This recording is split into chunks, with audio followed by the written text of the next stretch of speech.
अपना जो chapter number 22 हमने शुरू किया था, चैप्टर नंबर 22। इस चैप्टर नंबर 22 का नाम क्या है? इनहेरिटेंस इसका नाम है। इसका नाम है inheritance.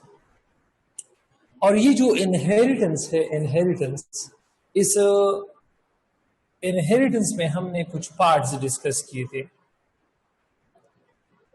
Part A, part B,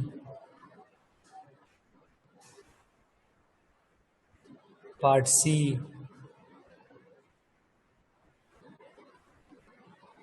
part D, part E और पार्ट एफ।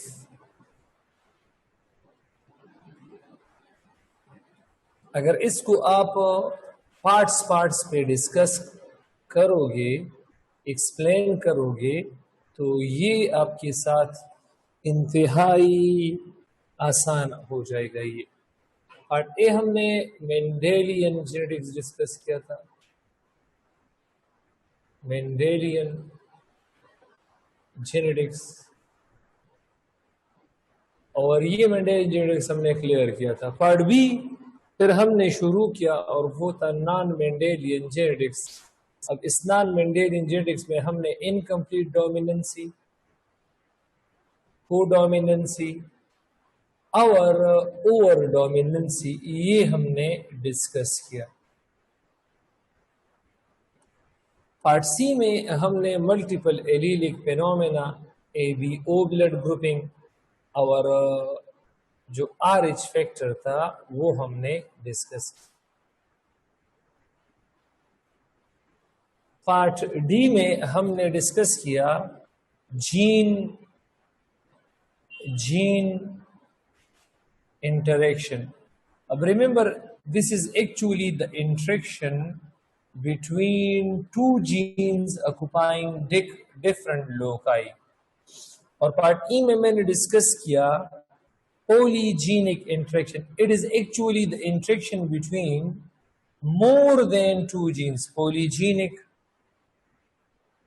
interactions. ये हमने डिस्कस किया।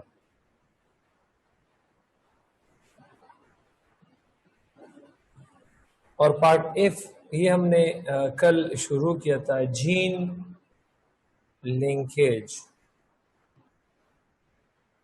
अब जीन लिंकेज किसे कहते हैं? जीन लिंकेज, एक क्रोमोसोम पर बहुत ज्यादा जीन होते हैं, एक क्रोमोसोम पर बहुत ज्यादा जीन्स होते हैं, एक क्रोमोसोम पर जो सब जीन्स होते हैं वो आपस में लिंक होते हैं, और उसको हम, उसकी प्रोसेस को हम जीन लिंकेज कहते हैं। क्रोमोसोम हमारे पास दो तरह का होता है, एक ऑटोसोम्स होते हैं, तो ऑटोसोम्स पे जो जीन्स होते हैं उसको ऑटोसोमल लिंकेज कहते हैं। ऑटोसोम पे जो जीन होते हैं तो उनके लिंकेज को हम ऑटोसोमल लिंकेज कहते हैं, और 6 क्रोमोसोम पे जो जीन होते हैं तो उसको हम 6 लिंकेज कहते हैं।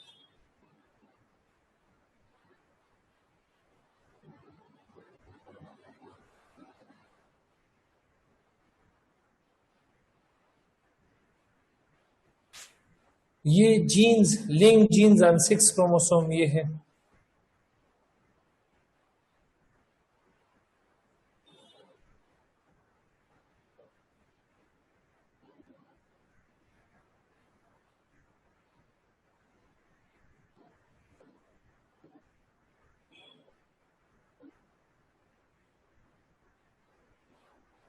और ये क्या है? लिंक जीन्स ऑन ऑटोसोम है।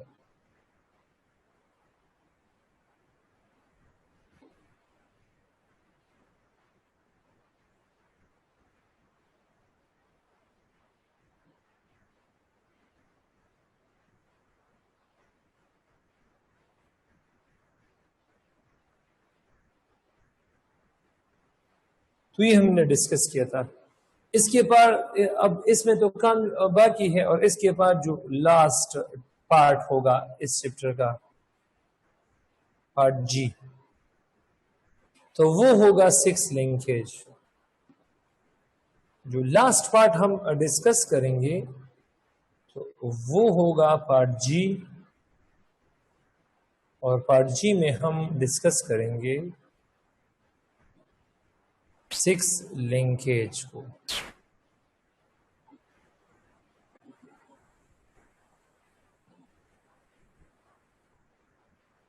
6 लिंकेज को। अब ये जो 6 लिंकेज है तो ये हम डिस्कस करेंगे। नंबर 1 इन ड्रोसोफिला,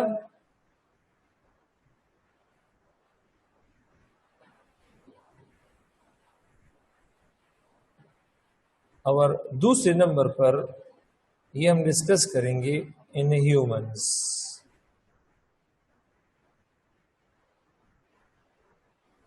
ये हम डिस्कस करेंगे। लेकिन आज जो हमारा टॉपिक है, जो हमारे टॉपिक्स बाकी है चैप्टर 22 के पार्ट एफ में जो टॉपिक है उसमें हम डिटेक्शन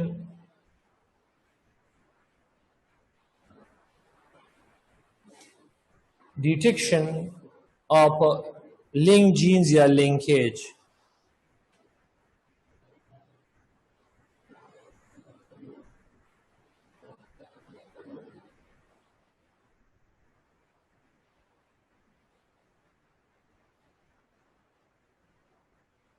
ये हम डिस्कस करेंगे। उसके बाद हम क्रॉसिंग ओवर डिस्कस करेंगे। क्रॉसिंग ओवर तो सबसे आसान टॉपिक है।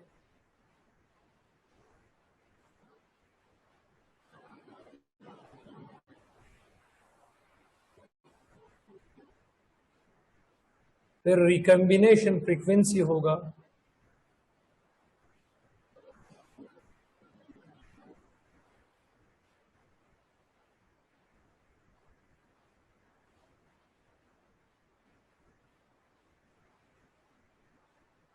और उसके बाद जेनेटिक मैपिंग होगा।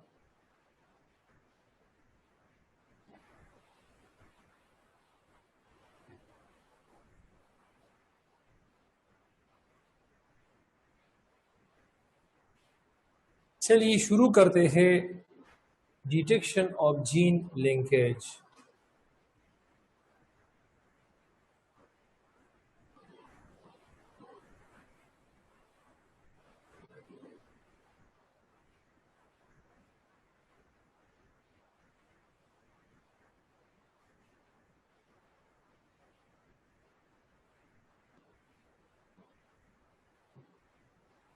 अब डिटेक्शन ऑफ जीन लिंकेज ये जरा हम डिस्कस करते हैं कि ये हमारे पास क्या चीज है।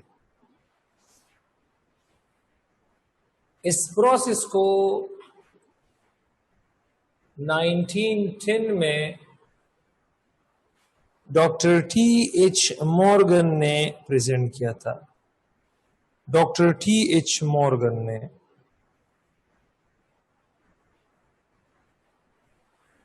Doctor T.H. मॉर्गन ने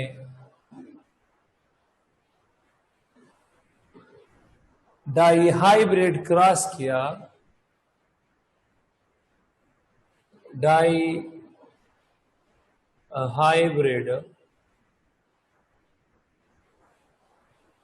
उसने यहां पर एक डाई हाइब्रिड क्रॉस किया था। डाई हाइब्रिड क्रॉस किया था ऑन ड्रोसोफिला। ड्रोसोफिला पर उसने एक डाई हाइब्रिड क्रॉस किया था। एक dihybrid cross doctor T.H. Morgan ने डाई हाइब्रिड क्रॉस किया था ड्रोसोफिला पर। तो उसने P1 में उसने सेलेक्ट किए थे एक ऐसे ड्रोसोफिला को जिसका ग्रे बॉडी था, नॉर्मल विंग था। ग्रे बॉडी,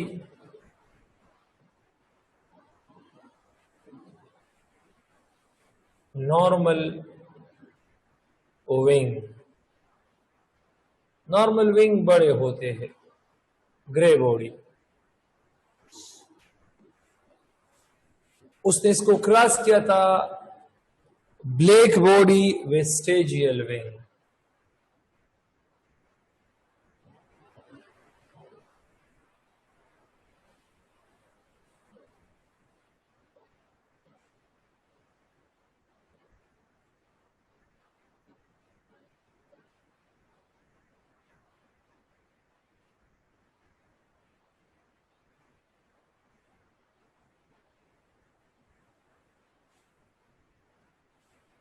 उसने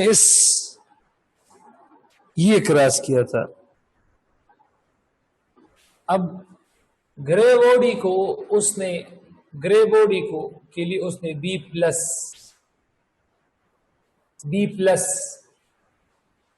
और विंग साइज के लिए उसने VG+ का साइन लगा दिया और ब्लैक बॉडी के लिए B और वेस्टेजियल विंग के लिए VG। मतलब ये क्रॉस किया। अब जब उसने F1 देख लिया, F1, तो F1 में हमारे पास जो ग्रे बॉडी नॉर्मल विंग, ये वाले ऑप्शंस आ गए और उसने इसके लिए इसको डिनोट किया B* से और VG* से।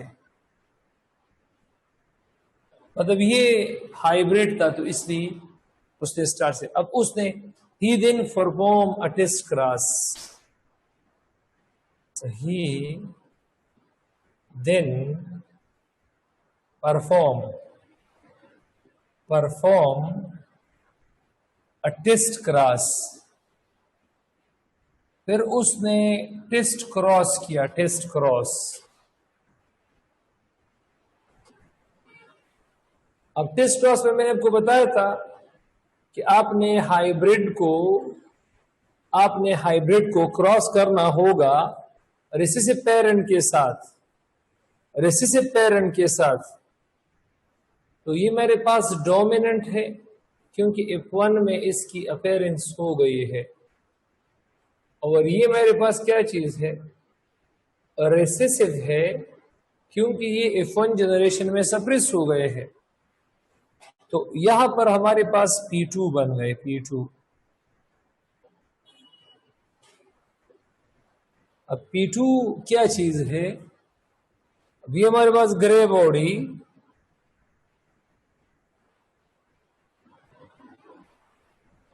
जो नॉर्मल विंग है,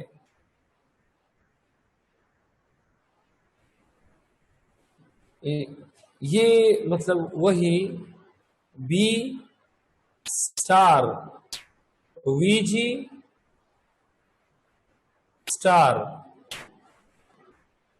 उसको उसने क्रॉस किया black body वेस्टेजियल wing.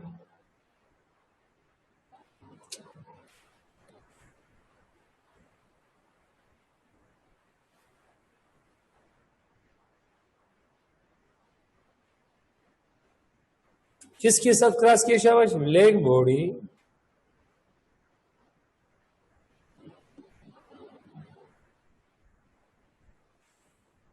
Vestigial wing.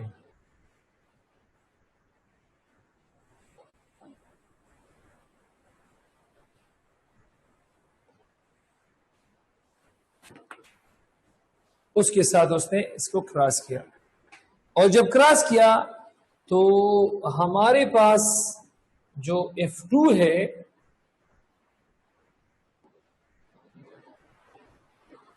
इस F2 में हमारे पास 4 ऑफस्प्रिंग्स आ गए, 4 किस्म के।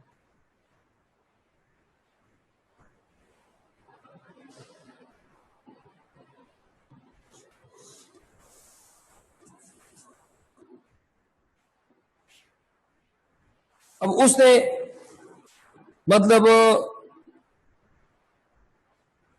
फेनोटाइप्स को स्टडी किया। एक हमारे पास आ गई grey body normal wing, grey body normal wing. अस्सलाम वालेकुम।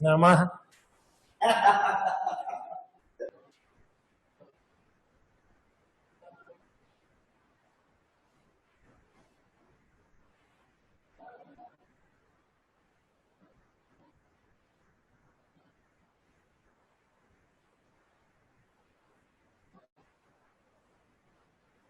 दूसरा हमारे पास आया ब्लैक बॉडी वेस्टिजियल विंग।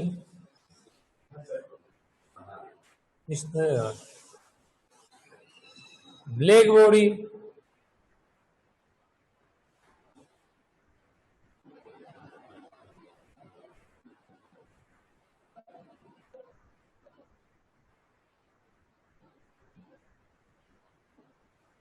अब ये ग्रे बॉडी और नॉर्मल विंग और ब्लैक बॉडी वेस्टिजियल विंग, ये हमारे पास पेरेंटल है। अब ये हमारे पास पेरेंटल है, ये हमारे पास पेरेंटल है। पेरेंटल, पेरेंटल का मतलब क्या है? अगर आप लोग देख लो तो P1 में भी हमारे पास ग्रे बॉडी नॉर्मल विंग है, ब्लैक बॉडी वेस्टिजियल विंग है, और P2 में भी grey body normal wing, black body vestigial wing. तो ये दोनों हमारे पास कहां पर मौजूद है? P1 और P2 में मौजूद है।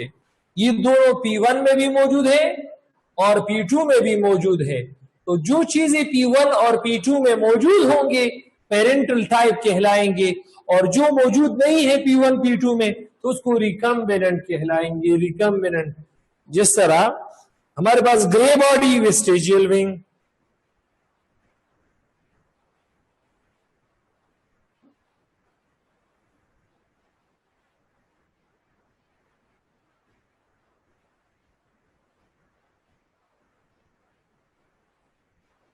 अब अगर आप लोग देख लो तो grey body vestigial wing not included, not included किस में शामिल नहीं है? किस में शामिल नहीं है? Not included.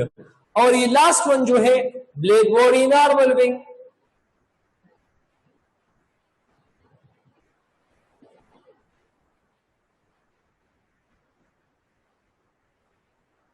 तो ये मौजूद नहीं है। किस चीज में मौजूद नहीं है? Not included in P1 and P2, जो P1 और P2 में नहीं। अब ग्रे बॉडी नॉर्मल विंग है लेकिन grey body vestigial wing P1 P2 में नहीं है। ब्लैक बॉडी वेस्टिजियल विंग है लेकिन black body vestigial wing, black body normal wing ये नहीं है। तो ये रिकम्बिनेंट कहलाते हैं। रिकम्बिनेंट, ये रिकम्बिनेंट कहलाते हैं। ये रिकम्बिनेंट कहलाते हैं। रिकम्बिनेंट। अब जो उसने एक्सपेरिमेंट किया था तो ग्रे बॉडी नॉर्मल विंग ये आए थे 965 ड्रोसोफिलास आए थे, ये 944 आए थे, ये 206 आए थे, और ये 185 आए थे। तो अगर आप लोग देख लो पेरेंटल ज्यादा आ गए हैं। पेरेंटल, अब इन दोनों को अगर आप लोग ऐड कर दो, इन दोनों को, तो ये 19 पेरेंटल टाइप 1909 आते हैं। और रिकम्बिनेंट्स को अगर आप लोग ऐड कर दो, इन दोनों को अगर आप लोग ऐड कर दो तो ये 391 आते हैं। 391 आते हैं। अब हमारे पास मोर पेरेंटल है, लिस रिकम्बिनेंट है। अगर मोर पेरेंटल लिस रिकम्बिनेंट हो तो ये हमारे पास इनकम्प्लीट लिंकेज कहलाता है। अगर हमारे पास मोर पेरेंटल आ जाए, अब यहां पेरेंटल टाइप F2 में कितने हैं? 1909, और रिकम्बिनेंट्स कितने हैं? 391 एंड लेस रिकम्बिनेंट्स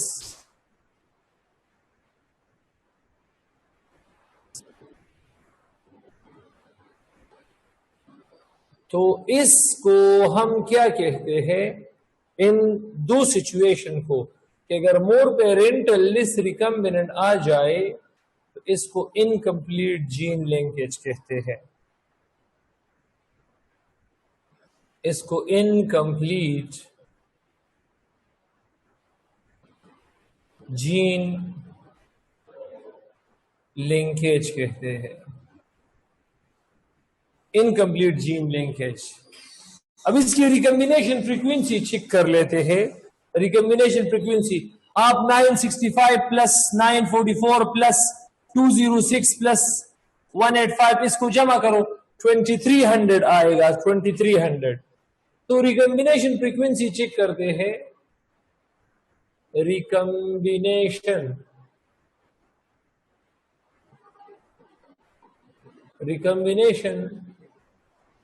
फ्रीक्वेंसी चेक करते हैं। अब रिकम्बिनेशन फ्रीक्वेंसी पेरेंटल का चेक कर लेते हैं। Parental divide by total into 100। अब पेरेंटल है 1909 और टोटल को 965, 944, 206 और 185 इसको जमा करो तो 2300 इंटू 100। इससे आपके पास आएगा 83%। अब रिकम्बिनेशन फ्रीक्वेंसी चेक करते हैं। रिकम्बिनेशन फ्रीक्वेंसी चेक करते हैं।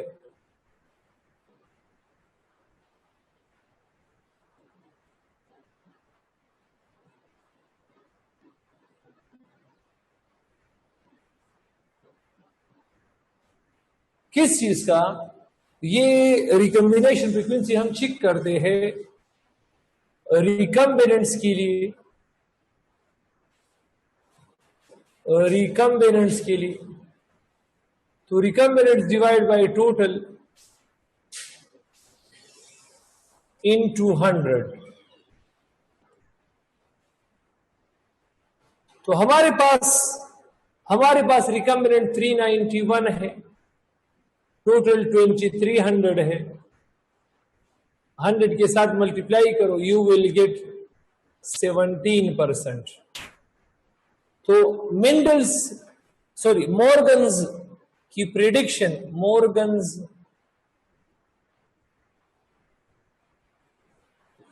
Prediction during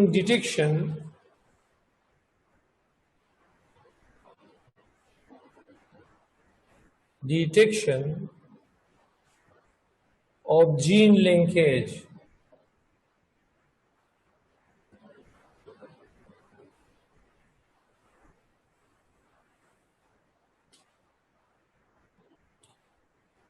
Morgan's predictions during detection of gene linkage। तो मॉर्गन के मुताबिक अगर हमारे पास all if two offsprings shows, अब if two में 4 ऑफस्प्रिंग आए हैं, 4 ऑफस्प्रिंग्स, जरा यहां देखो 4। अब if two में कितने आए हैं शाबाश? 4 आए हैं।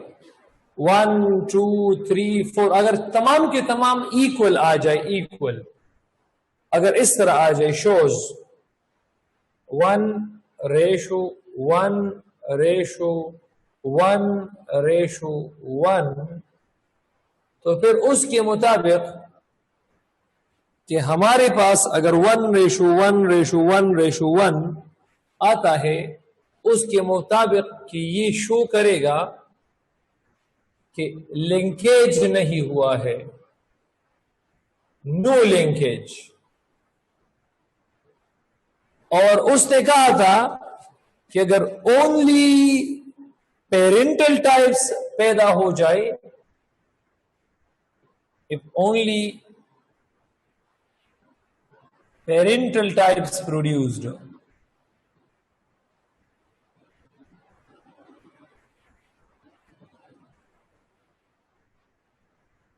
अगर सिर्फ और सिर्फ पेरेंटल टाइप पैदा हो जाए, दैट इज, तो फिर क्या होगा? शाबाश, तो फिर हमारे पास होगा कंप्लीट जीन लिंकेज।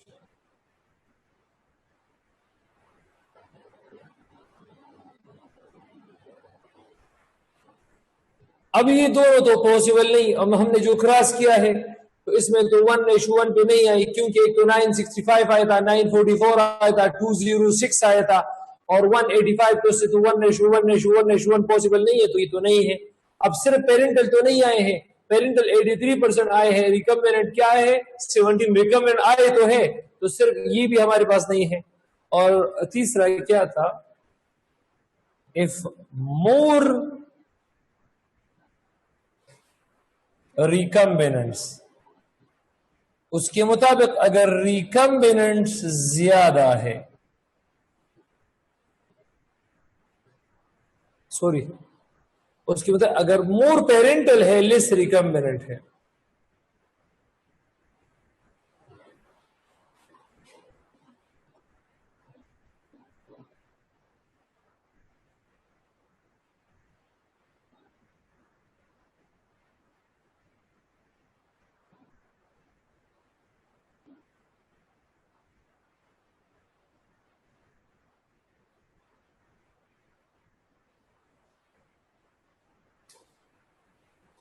तो इसको इनकम्प्लीट लिंकेज कहते हैं। तो ये तो इनकम्प्लीट लिंकेज था, इनकम्प्लीट लिंकेज, क्योंकि इस पे पेरेंटल ज्यादा आए हैं। पेरेंटल कितने ज्यादा आए हैं? ऊपर रिकम्बिनेशन फ्रीक्वेंसी में मैंने बताया है 83% आए हैं, और लेस रिकम्बिनेंट्स आए हैं, वो मैंने समझाया था कि वो 17% आ गए हैं। इसको इनकम्प्लीट जीन लिंकेज कहते हैं, इनकम्प्लीट जीन लिंकेज। और इनकम्प्लीट जीन लिंकेज का काज ये मॉर्गन को पता नहीं था। Morgan did not know the mechanism of in real mechanism.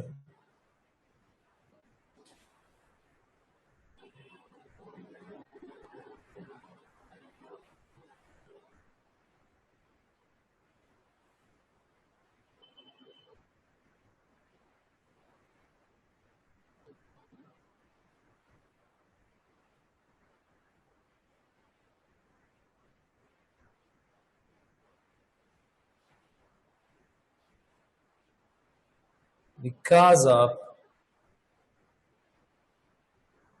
why incomplete linkage, incomplete linkage क्यों हुआ है?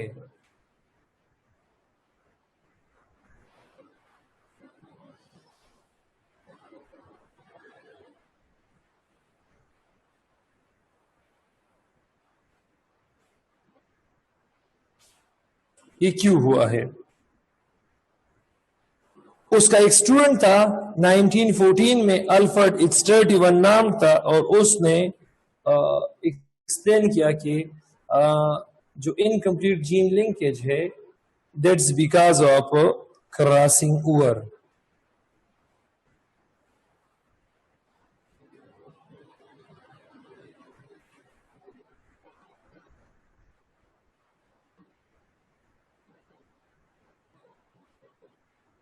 One of Morgan student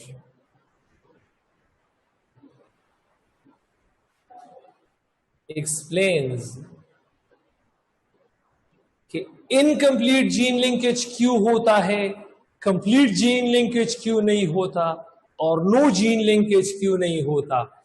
तो one of the Morgan student, और मॉर्गन स्टूडेंट अल्फ्रेड इक्सटर्टिवन नाम था,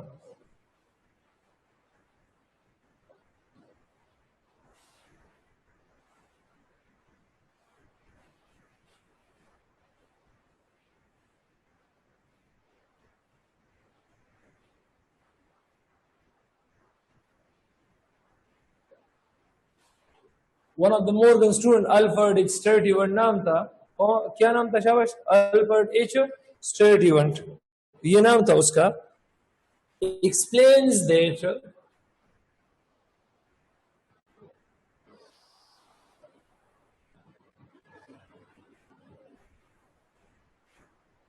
that incomplete gene linkage, कि जो incomplete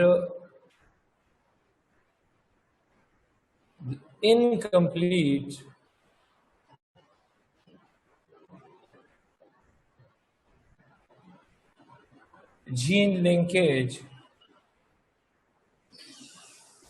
is because of crossing over.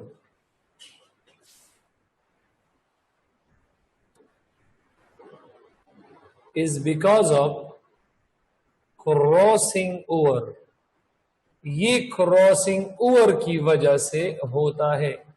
अब क्रॉसिंग ओवर क्या है? एक ऐसा प्रोसेस है जिसमें exchange of segment between chromosome होता है। इन crossing over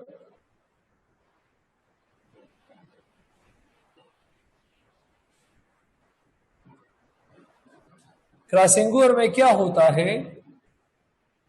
exchange of segments between chromosome.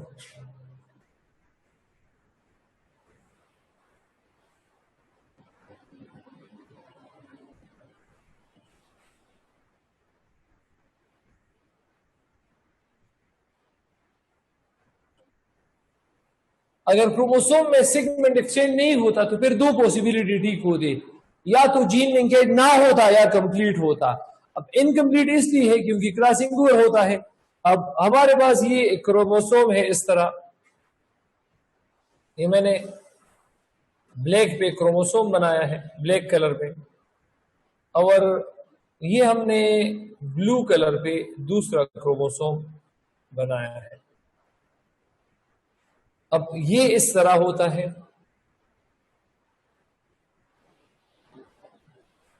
अब इस तरह होता है,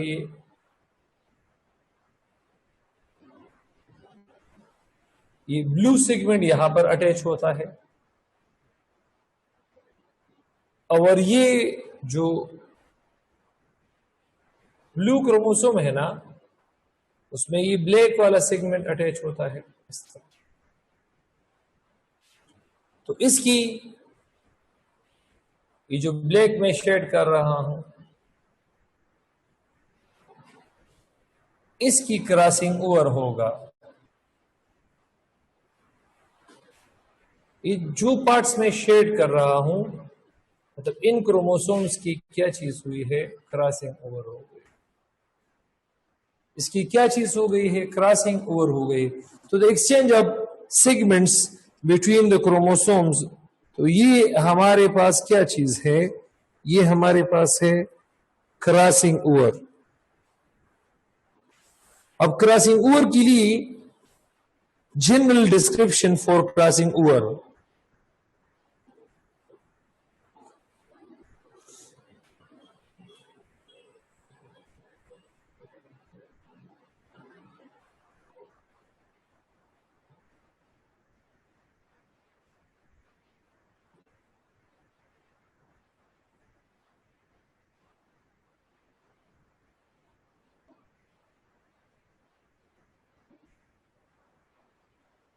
general description for crossing over.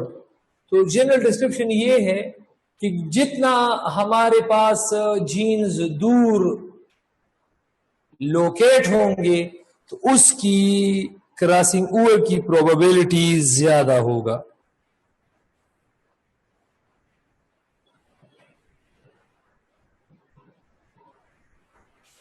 Further genes has more या high probability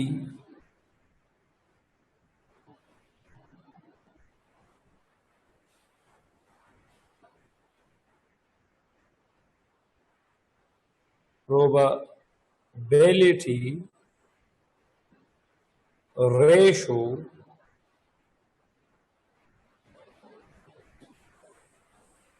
for crossing over। जितने हमारे पास, अब इसमें मैं यहां कुछ एडिशन करूंगा क्योंकि ये हमारे पास general description of state event है अबाउट द क्रॉसिंग ओवर कि जितने जीन ज्यादा दूर होंगे तो उतने हमारे पास उसके प्रोबेबिलिटी के चांसेस ज्यादा होंगे। तो उसने एक जेनेटिक मैप बनाया था, उसने एक जेनेटिक मैप प्रेजेंट किया स्टेट इवेंट ने। मैं स्टेट इवेंट की बात कर रहा हूं और स्टेट इवेंट ने 1914 में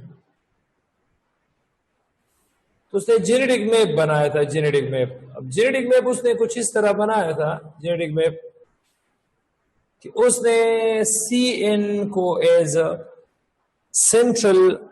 सेंट्रल जीन लिया था। CN ये सेनेबर जीन है जो कि शाइनिंग या brightness in the eyes of Drosophila को डिनोट करता है, रिप्रेजेंट करता है, जिसको हमने ओवर डोमिनेंस में पढ़ा था। ओवर डोमिनेंस में रेड आई ड्रोसोफिला को व्हाइट आई ड्रोसोफिला के साथ जब हमने क्रॉस किया तो ब्राइट रेड आइड ड्रोसोफिला आया। तो ब्राइटनेस आइज को कौन प्रोवाइड करता है? तो वो सेनेबर ये प्रोवाइड करता है। अब इसके साथ सेनेबर के साथ क्या चीज था? एक जीन था बी। अभी बी मैंने डिस्कस किया, बॉडी कलर को रिप्रेजेंट करता है। और एक हमने डिस्कस किया वीजी, विंग साइज।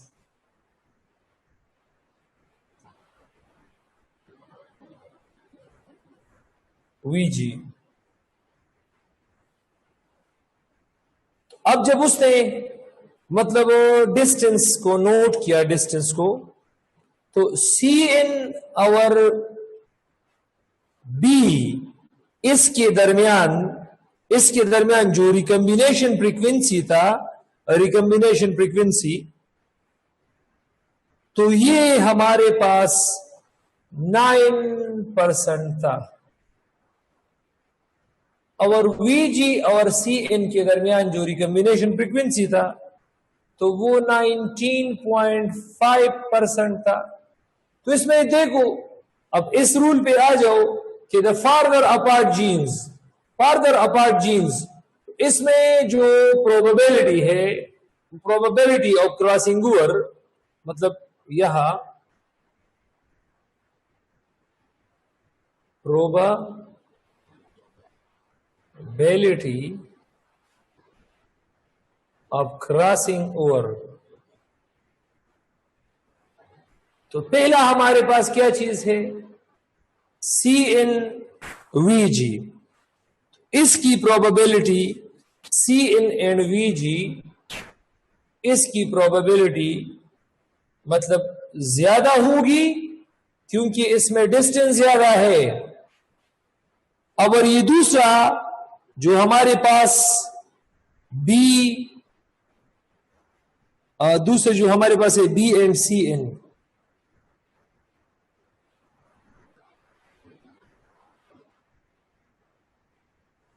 तो इसमें इसकी क्रॉसिंग ओवर की प्रोबेबिलिटी ज्यादा होगी।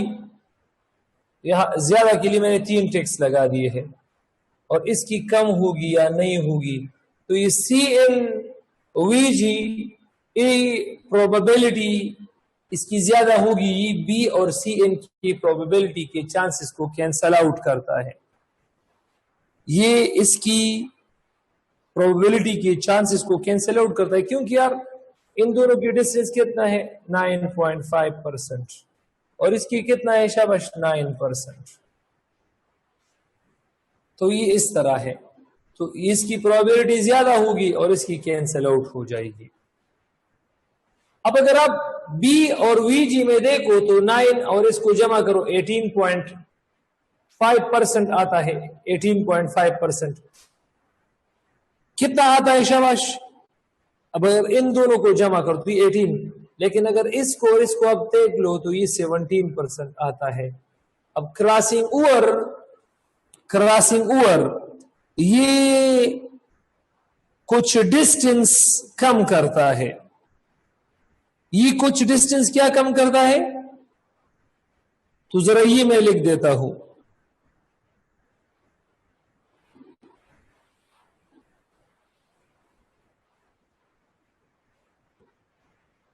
genes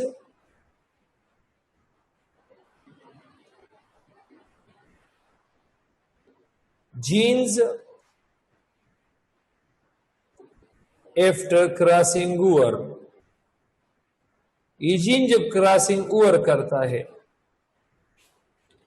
आफ्टर क्रॉसिंग ओवर, ये जब क्रॉसिंग ओवर करता है, रिड्यूसिंग ये कम करता है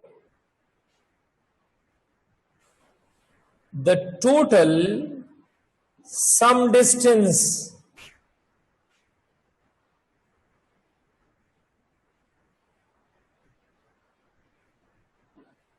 मतलब अगर आप लोग देख लो क्रॉसिंग ओवर नहीं हुई है तो अगर इन दोनों को आप जमा कर दो तो ये 18.5% है। और अगर क्रॉसिंग ओवर होती है फिर आप इस डिस्टेंस को नोट कर लेते हैं तो कितना है 17%।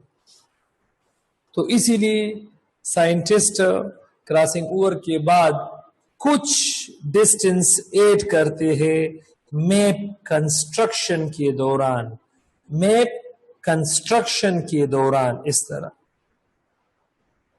1 मैप यूनिट ये 1% के बराबर है और मैप यूनिट को हम सेंटीमॉर्गन में हम आजकल मतलब डिनोट कर लेते हैं। 1 मैप यूनिट किसके बराबर है, 1 map unit equals 1%। 1 map unit किसके बराबर है, 1% के, and it is measured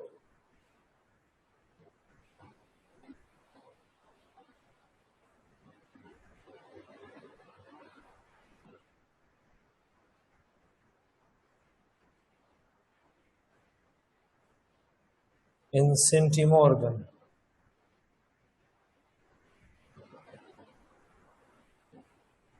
cm percentage के लिए हम सेंटी,